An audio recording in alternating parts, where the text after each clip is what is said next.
Graça e paz, irmãos. Boa noite, Deus seja louvado. E eu queria só dar uma informação a respeito do departamento infantil, que as salas das crianças estão sendo reformadas também, né, Samia? Ela já olhou, ela falou ontem na reunião, e as salas foram pintadas, feito alguns reparos e com climatização, então nós estamos assim muito animados para receber as crianças, para começar esse semestre, esse ano, com muita alegria e empenho, com a graça de Deus, para fazer um ano muito abençoado para as crianças, porque Deus, Ele se importa com as crianças, e com a igreja aqui não é diferente. Nós nos importamos com as crianças, nós desejamos que as crianças aprendam. Meus irmãos, vamos ler a palavra de Deus. Abra sua Bíblia aí no livro de Mateus, Evangelho segundo Mateus.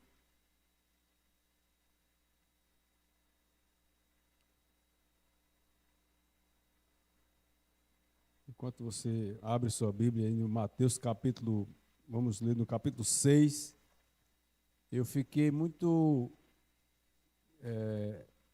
tocado com a canção, uma das canções que o grupo cantou aqui, que diz a seguinte frase: quero fazer valer a tua palavra em mim, para que o mundo saiba que tu és Senhor. Essa devia ser nossa oração diária. Quero fazer valer a tua palavra em mim, para que o mundo saiba que tu és Senhor. Então o mundo faz a leitura da Bíblia através do crente, através do cristão. Os seus vizinhos veem que você no domingo sai com a Bíblia debaixo do braço para a igreja. Pode até não falar nada, mas eles sabem que você é crente. E muitas vezes aqui no culto de oração nós vemos testemunhos de pessoas que os irmãos vêm para a igreja, antes de sair de casa, o vizinho: irmão, ora por mim, vai para a igreja agora, eu vou. Não esqueça de orar por mim, ore pelo meu pai, minha mãe, meu cunhado, meu filho, que está nessa situação. Então, as pessoas, o mundo, mesmo não conhecendo Cristo intimamente, não tendo essa comunhão, mas eles creem, de uma forma ou de outra, que o crente tem essa comunhão com Deus e que pode pedir a Deus apresentar as orações e que Ele atende. Vamos ler, irmãos, aí Mateus capítulo 6, a partir do versículo 25. Eu gostaria que a igreja ficasse de pé, se possível, ficasse de pé. Nós estamos diante do Senhor da palavra. Vamos acompanhar. Mateus capítulo 6, versículo 25 até o 33. Por isso vos digo, não andeis ansiosos pela vossa vida, quanto ao que haveis de comer ou beber, nem pelo vosso corpo, quanto ao que haveis de vestir. Não é a vida mais que o alimento, e o corpo mais do que as vestes? Observai as aves do céu, não semeiam nem colhem, nem ajuntam em celeiros. Contudo, vosso Pai Celeste as sustenta. Porventura não valeis vós muito mais do que as aves? Qual de vós, por ansioso que esteja, pode acrescentar um côvado ao curso da sua vida? E por que andais ansiosos quanto ao vestuário? Considerai como crescem os lírios do campo. Eles não trabalham nem fiam. Eu, contudo, vos afirmo que nem Salomão, em toda a sua glória, se vestiu como qualquer deles. Ora, se Deus veste assim a erva do campo, que hoje existe e amanhã é lançada ao forno, quanto mais vós, homens de pequena fé. Portanto, não vos inquieteis dizendo: que comeremos, que beberemos, com que nos vestiremos? Porque os gentios é que procuram todas estas coisas, pois vosso Pai Celeste sabe que necessitar de todas elas. Agora eu queria que a igreja lesse comigo esse último versículo, juntos, que diz assim: buscai, pois, em primeiro lugar o reino de Deus e a sua justiça, e todas essas coisas vos serão acrescentadas. Vamos orar, irmãos. Senhor nosso Deus e Pai amado, bendito, misericordioso, estamos diante da Tua presença, Pai, para ouvir a Tua palavra, para aprender de Ti, Pai. E por isso nós pedimos do auxílio do Teu Santo Espírito, para que nos auxilie, esteja abrindo nossos ouvidos e nossa atenção, para que possamos compreender a profundidade da Tua palavra. Em nome de Jesus é que oramos. Amém. A igreja pode sentar. Irmãos, o texto que nós acabamos de ler, Mateus, no Evangelho de Mateus, o Evangelho de Mateus começa com a genealogia de Cristo. Aprendemos aqui com o professor João que o Evangelho de Mateus apresenta Cristo como rei. E como tal, todo o Evangelho vai falar de Jesus Cristo. E muitos ensinamentos, depois da genealogia, ele vai ensinar como orar, como jejuar, como dar esmolas. Então, tem uma série de ensinamentos doutrinários que o Evangelho de Mateus traz para os crentes, para a nossa vida, para a nossa edificação, para o nosso crescimento espiritual. E esse texto especificamente fala de um tema que é muito conhecido, muito presente em nossas vidas. Talvez em todas as pessoas do mundo, né, é comum em todos os continentes, em todos os países, que é a ansiedade. Quem nunca ficou ansioso? Alguém levantou a mão ali? Que nunca teve ansioso? Não? Não. Acho que foi a criança apontando para alguma coisa. Eu quero convidar vocês a pensar, refletir comigo sobre esse tema. É uma mensagem que nós pensamos dizer é assim, a mensagem de Deus: não se preocupe, Deus está no controle. Não se preocupe, Deus está no controle. Muitas são as preocupações, e ele aqui vai mostrando no texto. Nos preocupamos com o alimento, nos preocupamos com as vestes, nos preocupamos com o dia de amanhã, com contas a pagar, nos preocupamos com a educação dos filhos, quem tem filhos pequenos. Quando os filhos são grandes, nos preocupamos também com o sustento dos filhos, com a casa dos filhos, com a família dos filhos, com os filhos dos filhos. Nos preocupamos na escola, né? Com as provas, com as matérias, com os professores, com a forma de tratar os colegas, como o colega nos trata. Então, uma série de preocupações. E a preocupação nada mais é do que uma antecipação de uma coisa futura. É um medo por algo que ainda vai acontecer. Então, Jesus Cristo faz essa advertência. Não ande ansioso. E o que é não andar ansioso?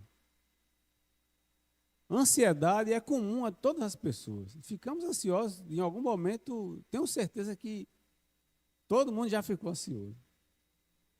Mas a ideia é que andar é algo de constância, né?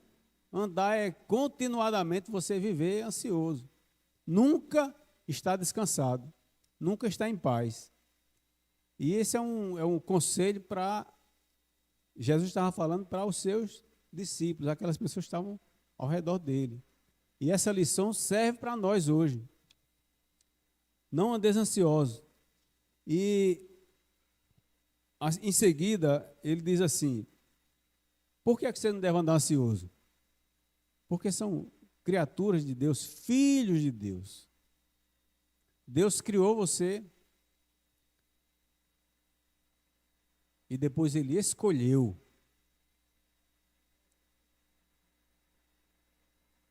Você tem o privilégio de ser filho de Deus. Não é somente criatura. Você era criatura antes, mas agora é filho. Então você tem um relacionamento a mais com Deus. Então ele faz essa advertência, olha, olhe para as aves, os passarinhos, olha. Eles não trabalham, não juntam, não tem um emprego, não tem salário, não tem patrão, não tem um comércio, não tem negócio, mas eu alimento todos os dias. Você já viu algum passarinho que anda solto morrer de fome? Já viu algum pardal morto de fome na rua? Ninguém nunca viu, porque Deus alimenta eles. Deus supre.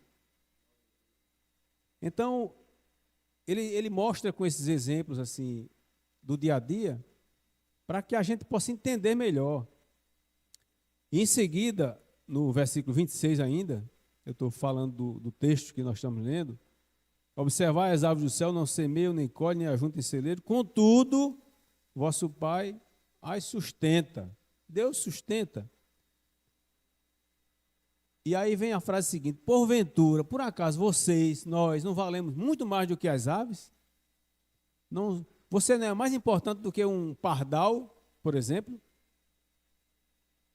que foi, além de criado, escolhido de Deus, eleito de Deus. E qual de vós, por ansioso que esteja, no versículo 27, pode acrescentar um côvado ao curso de sua vida? Veja só, o côvado é a medida de comprimento, de medida, de 1 metro, vamos dizer, como se fosse 1 metro, dá 45 centímetros. Mas ele aplica aqui como se fosse tempo, uma medida de tempo. Você não pode acrescentar um dia na sua vida. Todos os nossos dias estão contados. Está lá no Salmo 139. Todos os nossos dias estão contados diante de Deus. Então, a nossa dependência não deve se basear nas circunstâncias, naquilo que a gente vê, mas a nossa dependência é de Deus, é do Senhor. E nós não devemos nos preocupar com coisas que nós não controlamos. Nós não controlamos o tempo, nós não controlamos. As enfermidades nós não controlamos. Os acidentes nós não controlamos. As coisas acontecem fora do nosso controle. E isso nos causa ansiedade. A ansiedade vem por conta de coisas que nós não controlamos. E o nosso desejo como homem é querer controlar tudo.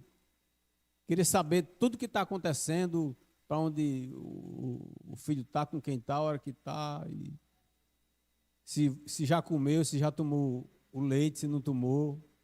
Então nós queremos controlar as coisas que estão distantes de nós, fora do nosso alcance.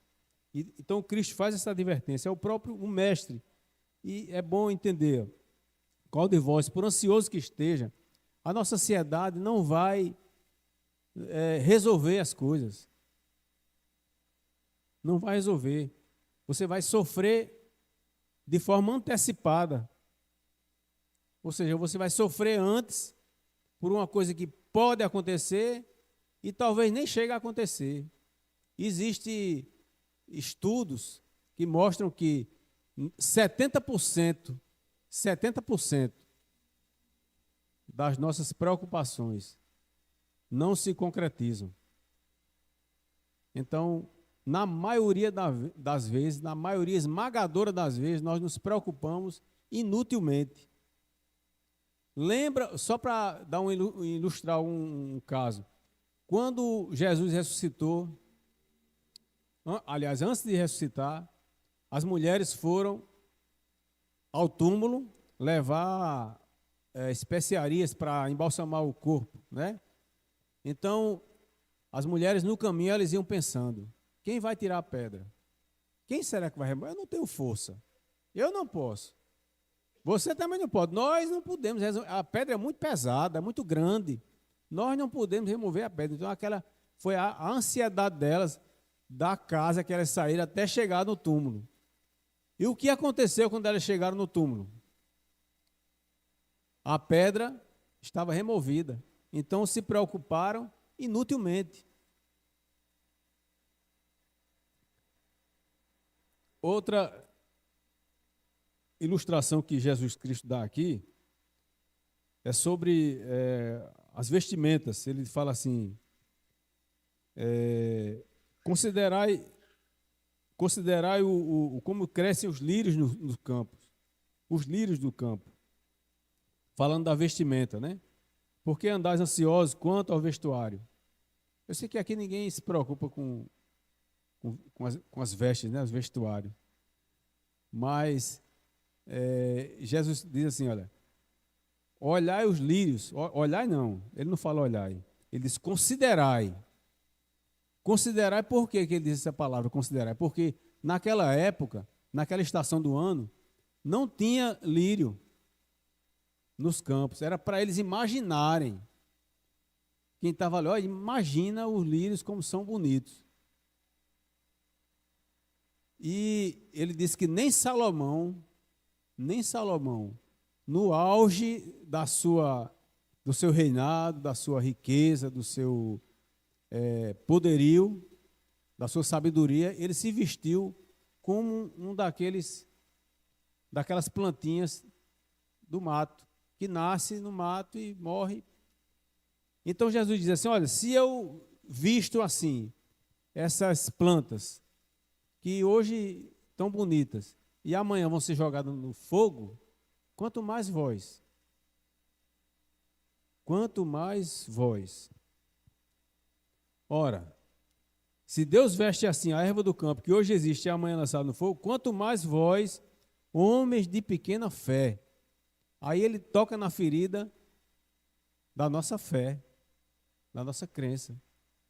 E é uma advertência séria, porque quando nós permanecemos ansiosos, preocupados, nós demonstramos para o nosso Deus uma falta de fé, uma incredulidade.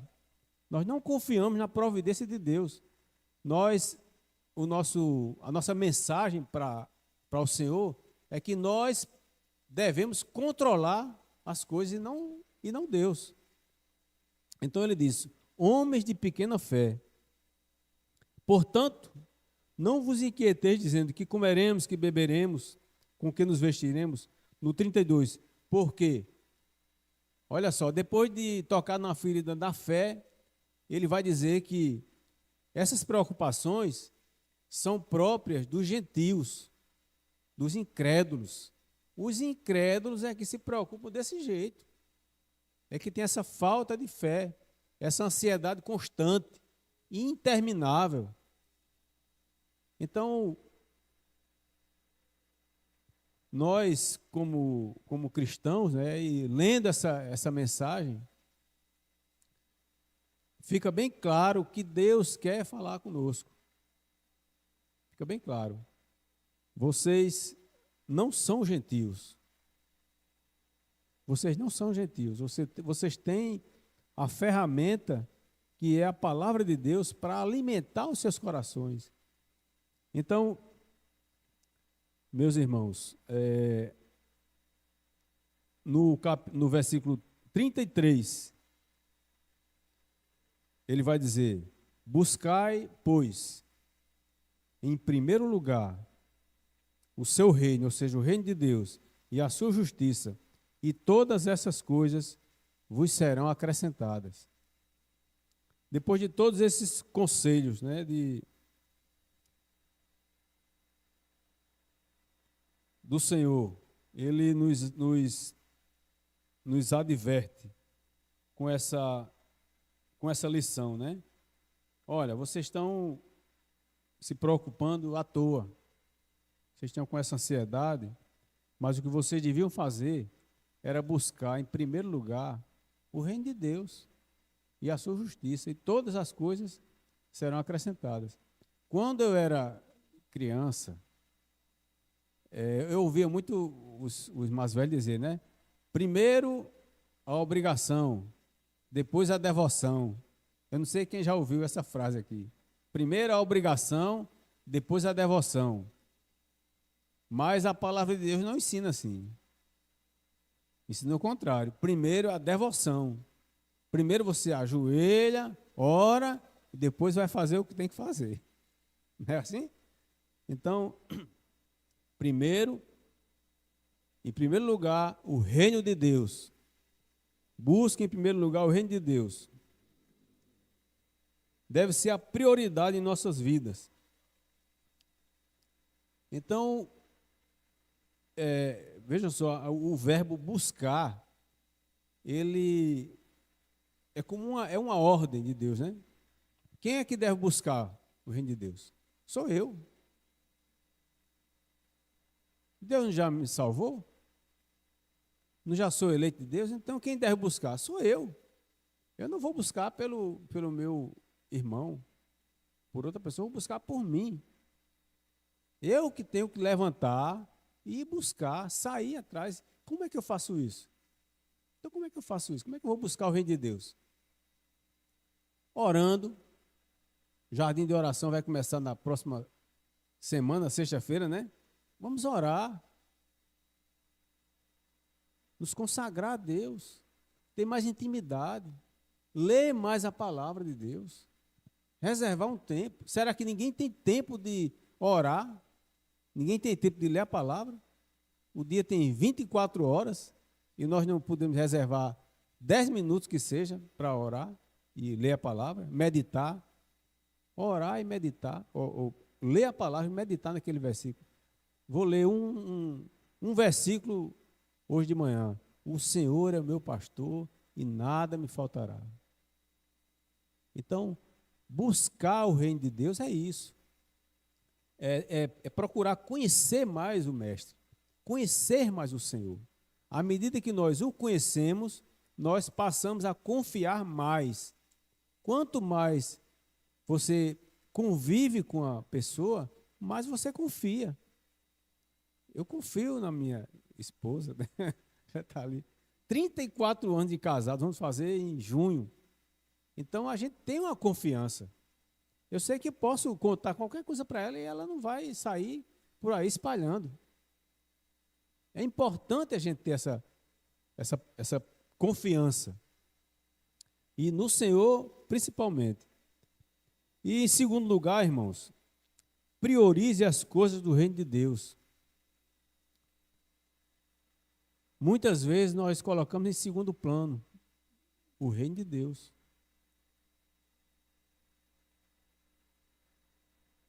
Não é a coisa principal da minha vida. Eu vou se der, se puder. Se eu não estiver muito cansado, aí eu vou. Se der certo, eu vou. Talvez eu vá. Quem sabe eu vou. E termina que passa o ano todinho e a gente não cumpre aquele compromisso que firmou no início do ano. Esse ano eu vou orar mais. Em 2024 eu quero ler mais a palavra. Em 2024 eu quero ser mais fiel a Deus. Em 2024 eu quero ofertar na casa do Senhor, uma oferta de gratidão. Eu quero contribuir com o meu departamento, seja ele qual for, seja departamento infantil, seja SAFO, PH, UPA. Eu quero contribuir, eu sei fazer o quê? Eu tenho tal dom, tal talento, então eu vou usar para o reino de Deus. Eu creio que todas as pessoas têm dons. Não tem uma pessoa que não tenha um dom. Todos têm. E esses dons, muitas vezes, eles estão fazendo falta na casa do Senhor. Eles estão... Tem departamento que está precisando do seu dom e você está com ele guardado. Está com o seu talento lá escondido. E pode ajudar uma pessoa do seu lado, pode ajudar alguém que está necessitando. O grupo Sentinelas de Cristo, sexta-feira, se reuniu, não ia sair, não ia fazer visita, mas a irmã Mércia tinha uma vizinha que estava precisando, ela disse que estava numa aflição muito grande, tinha perdido a mãe, o pai estava doente, com Alzheimer, o marido mora em São Paulo, então uma situação bem difícil. E nós fomos visitar, né? E essa pessoa lá realmente estava muito deprimida, e ficou muito agradecida pela visita, pela palavra. Então, o que eu quero dizer, irmãos, é que nós podemos contribuir com o reino de Deus. Nós podemos contribuir mais. Nós podemos dar um passo adiante, levantar da cadeira, levantar do sofá e assim trabalhar no reino de Deus e produzir frutos. Porque Deus, Ele já nos deu tudo.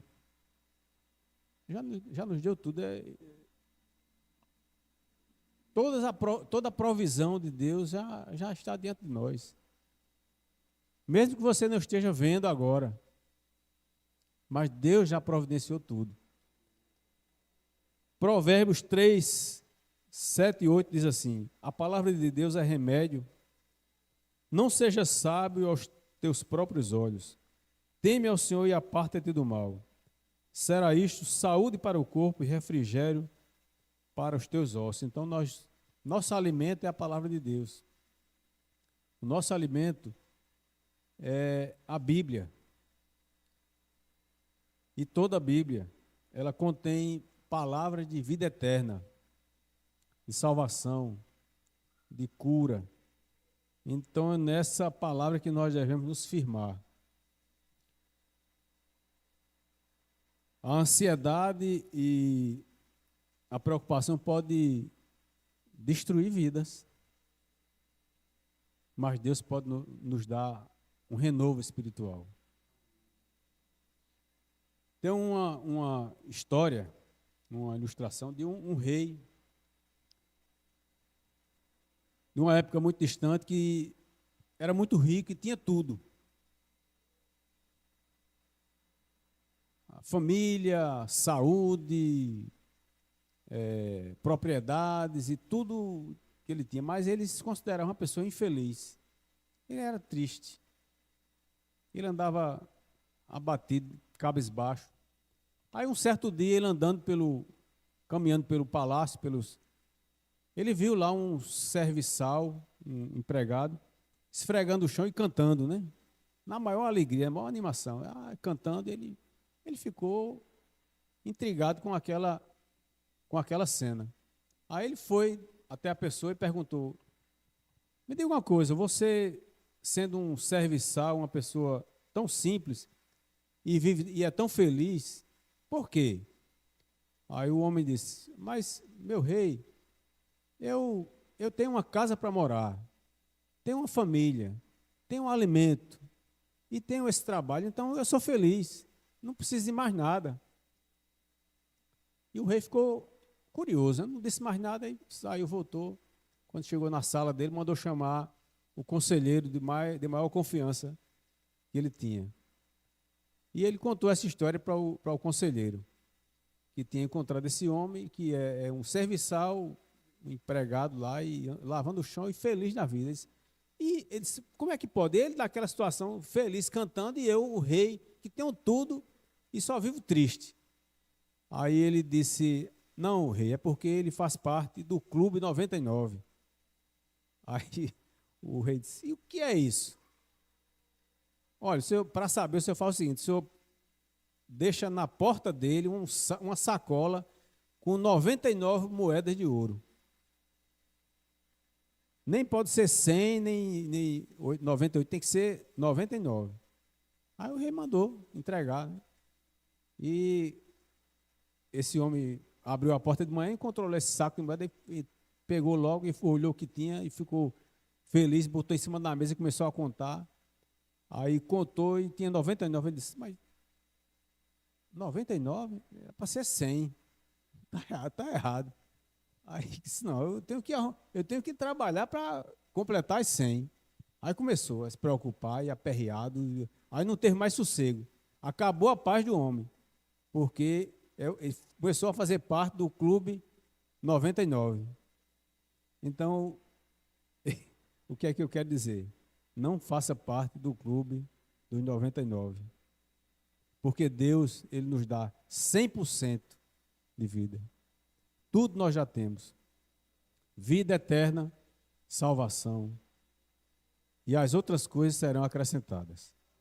Mais uma vez, irmãos, vamos orar.